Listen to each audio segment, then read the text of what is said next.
Welcome to The Screen Queen, the show where I'll be talking about your favorite show or your favorite movie. You'll just have to find out what you're about to know. This is your Screen Queen, your host, Samantha Parrish. Hello there, and welcome back to the show. Thank you for tuning in for trailer time. I don't know about you, but I'm gonna party with Barbie this summer. When I saw the trailer for Barbie, when it finally hit, I laughed so hard that I have a lung that is never going to recover, and I am perfectly okay with that. I have followed the news about what the Barbie movie is going to be, and I first heard that Margot Robbie was in talks to play Barbie. It's like, yeah, that's a bit of a no-brainer.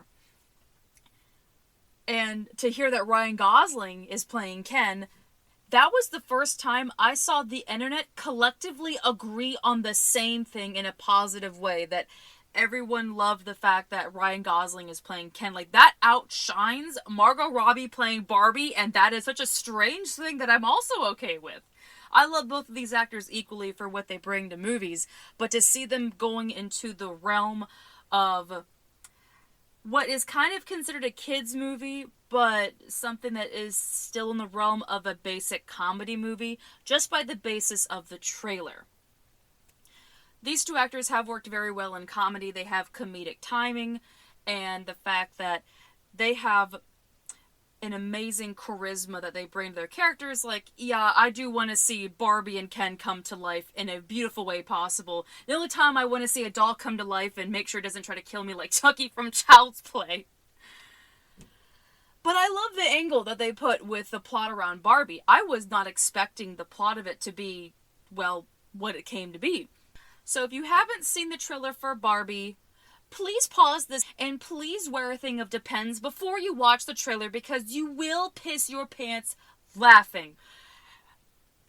I unfortunately can validate that. So now that you've watched the trailer, we follow Barbie, just living her Barbie girl in a Barbie world dream where she encounters all her friends named Barbie. I don't know how their system works, but whatever works for them, works for them.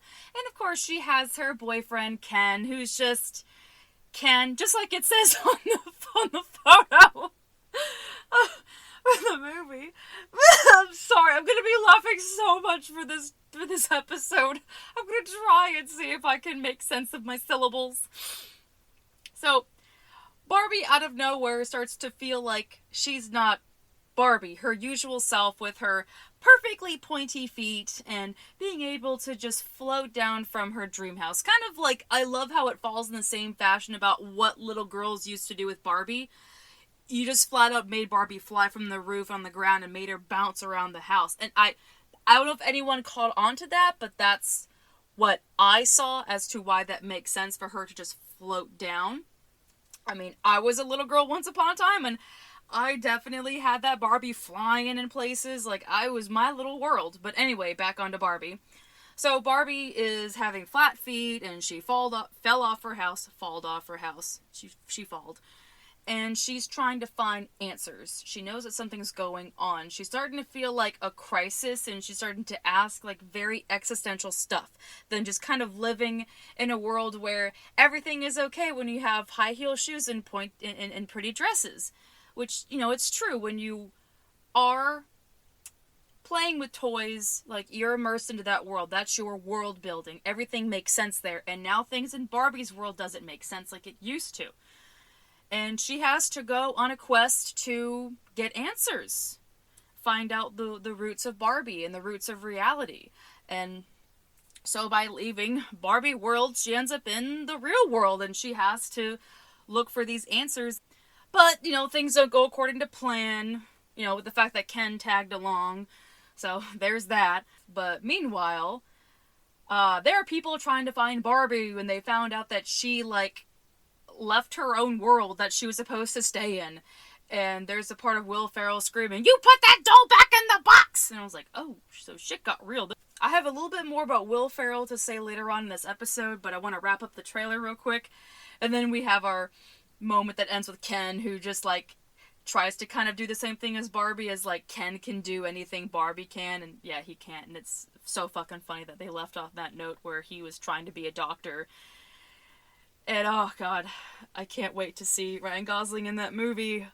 So, with all that said about the trailer, I wasn't expecting that they took that route to create the story of Barbie. There's been so many Barbie movies. I unfortunately had all the VHS tapes once upon a time in my life, and I watched them so much that I can remember them word for word. But I love the fact that they took this angle to sort of talk about the generation for Barbie and the impact that Barbie has always had. They didn't just try to stick it to a strict modern time without trying to call to the past about every little girl that has once owned a Barbie. Like, the people in I don't know how far back Barbie goes. Ballpark guess, I know for certain, like, the 70s, 80s. I know 80s for certain. The 90s, of course, New Millennium, and then the weird, interesting routes that Barbie has taken. So it makes me wonder, are they going to call up the mistakes about Barbie? Like, some of the things that didn't go well. Because that, unfortunately, can't be expunged or erased. It'll be interesting way how they nod to things like the Shrek Barbie, the the Oreo Barbie. But with those mentioned, I wonder if they're going to call back to some of the more memorable Barbies, like the New Millennium Barbie, maybe some of the Barbie movies. There's a lot of potential for the groundwork here, even though the film is centrally focused on Barbie's journey into the real world and understanding things, kind of like the way that all little girls had to grow up and realize, oh, there's a real world. Make-believe can't happen all the time, but there's this other world where I can't do what I want, but then you kind of have to find out, like, your own path and sort of make your dreams and fantasies fit in with reality. That sounds a little bit deep for a Barbie movie, but then again, this is looking like a deep movie. It's going to go into that route that we really needed to talk about Barbie, and I'm so grateful for that. But there's one more thing I wanted to mention that I noticed from the trailer that I do find incredibly funny for this parallel, is with Will Ferrell being in the movie as what I believe is the Mattel president. And from what I know, he was also in the Lego movie, which is, well, also a toy. So that's a bit of a funny little parallel going on, that Will Ferrell is once again associated with a movie about toys where he plays some kind of central figure. It makes me wonder if the Lego movie was the sole reason why he is in the film, or if it's just because it's Will Ferrell and he's got comedic timing that works for, like, the tone of the film. I mean, he is the kind of screamy dude that you would kind of need for a movie that's going to be very loud and expressive, and that makes sense. There is a joke that I have made about this movie, and I have told this to my friends relentlessly, about Ryan Gosling playing Ken in the movie. And it's not for the ways you think at all. I made the connection for the fact that he has also played a character named Kay in Blade Runner 2049. So I'm like, oh, so that's what it was. He wasn't a replicant. He was just...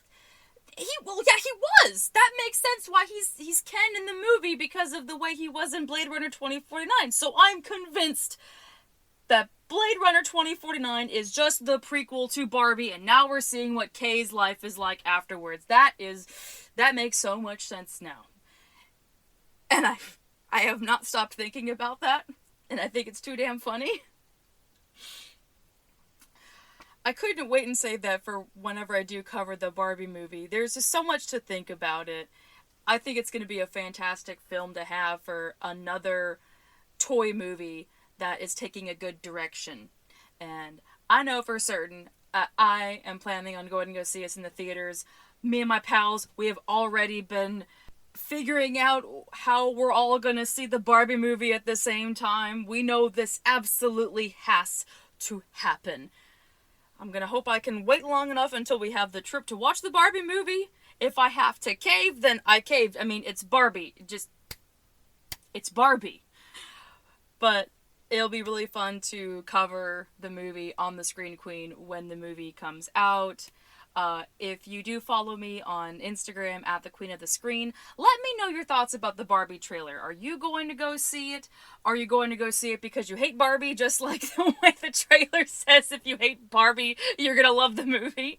Or do you have more thoughts about it than what I said? I would love to hear them, and if you would also like to see the stuff I do on TikTok, where I talk about movies and fun stuff like that, you can follow me at the Mystical Space Switch.